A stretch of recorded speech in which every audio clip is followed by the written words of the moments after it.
Yang kelima. Boira malas kerja main GTA, estate kaki gift.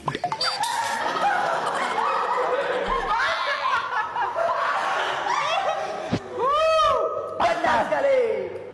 Mati tu, minyak aku barak gift ko. Ya, terasa ni. Okey, seterusnya. The Rock.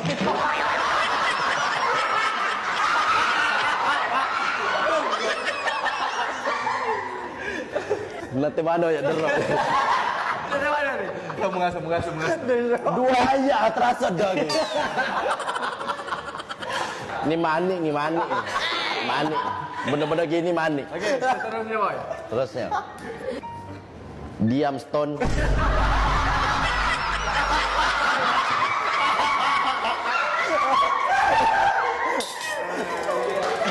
Woi, ini si estate. Estate terkelak. Makan ni makan. Kalau betul tolong aku boleh. Kalau betul tolong aku dah. Mak dia tekelah. Suruh teka deh. Siapa? Makan. Salah. Salah. Cuba. Salah teka. Tahu aku kau kecek depan pasal Stone. Kau ni. Kau tu. Tak tahu pula kalau ada sini dah.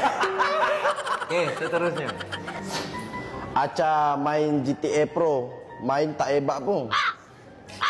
GTA mana main pro? Megana nak main Pro GTA. Ini mesti perempuan. Penitino ni lah. Siapa bilang ni? Siapa bilang GTA ada Pro? Alah. Tak rasa. Tak rasa. Geli je. Seterusnya. Banyak Boy selamat pagi. Mari awal tu Kijo. Betul. Boy sekarang ni dia mari lewat. Jadi ini satu kata-kata semangat ni. Bagus. Bagus Arian. Tahu siapa ni? Hafiz Hakim.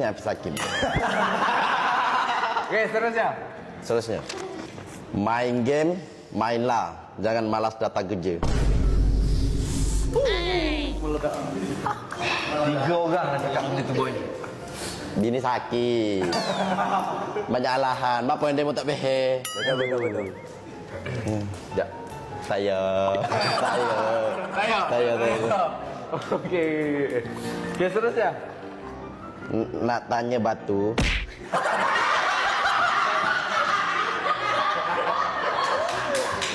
Nak tanya batu tu beli dekat mana?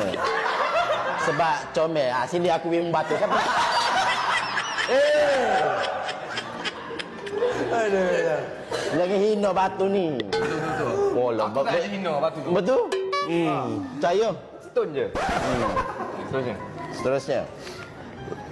Tulisan. Comel tulisan. Lama dah patung Domo tak viral. Dia mau pehe tu. Mega. Apa. Cuba sekali lagi. Lama dah patung Domo tak viral. Aku rasa hang boleh gantikan kod. Kalau tak tahu hang Google. Aku tahu je hang Domo. Patung Domo tu.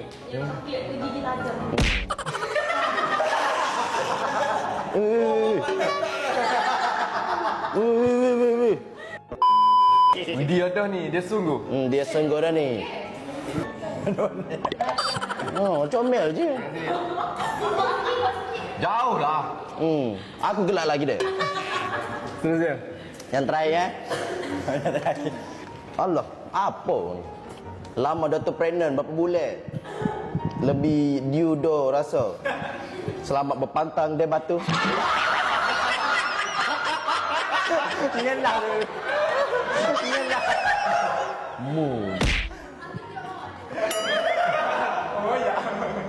Panggil lah tak lagi. Walah suka mu tunggu bani.